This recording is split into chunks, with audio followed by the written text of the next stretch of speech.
भद्रा कौन सेटा बुझंतु। पौराणिक कथा अनुजाई सूर्यदेव एवं छायादेवी औरसरू शनिदेव एवं भद्रा तांको भौणी होचंदी भद्रा जन्मग्रहण करथिले।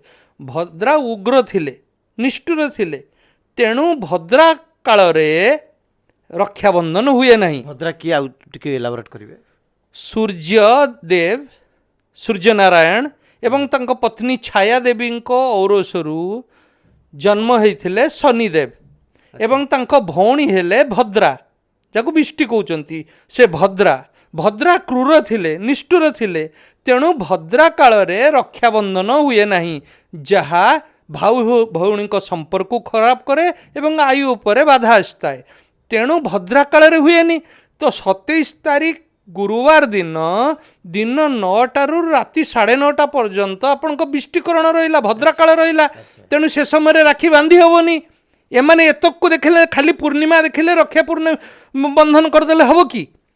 तापरे सकाळू आपणकर रहिला 28 तारीख शुक्रवार दिन 9:40 जाए आपणकर पूर्णिमा। तेणु उदय तिथि अनुसार से दिन जाक पूर्णिमा। तेणु सर्वश्रेष्ठ मुहूर्त रहिला आपणकर सकाळू 9:40 जाए, पुणी मध्याह्न गोटे। तेणु ये सब को विचार को नहीं 28 तारीख दिन रक्षाबंधन हवा ही युक्तियुक्त। किंतु जबरदस्ती यदि आपण हाँ ताधरे गोटे मिनट काटी देखिए कहतु मु ताको एडिट कर देबी।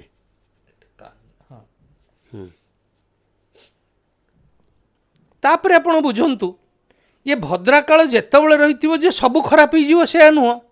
पुणी भद्रावास गोटे अच्छी सेटा बुझा पड़ो। जेतेबेले भद्रावास कौन प्रथमे आपण बुझिबे।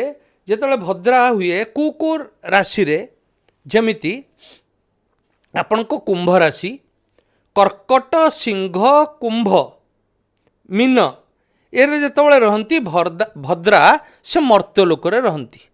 मर्त्यलोक रे जेतेबेले रहंती फलाफल अत्यंत अशुभ होता है। तेणु यही दिन एथर रक्षाबंधन समय रे कुंभ राशि होइथिबो, शतभिषा नक्षत्र होइथिबो, ता पूर्व दिन 27 तारीख धनिष्ठा कुंभ होइथिबो।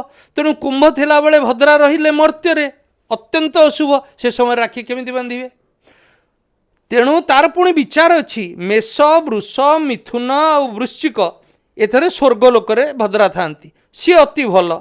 बा कन्या, तुला, धनु, मकर, पाताल लोक फलाफल शुभ।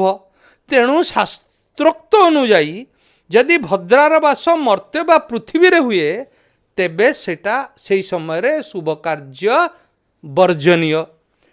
तेणु निषिद्ध और प्रशस्त कार्य अच्छी। से समय कौन कर विवाह करा जाएनी, व्रतपयन करा जाएनी, गृहारंभ करा जाएनी, गृह प्रवेश करा जाए नहीं, यात्रा बा शुभ मुहूर्त से समय बाहर करा जाएनी।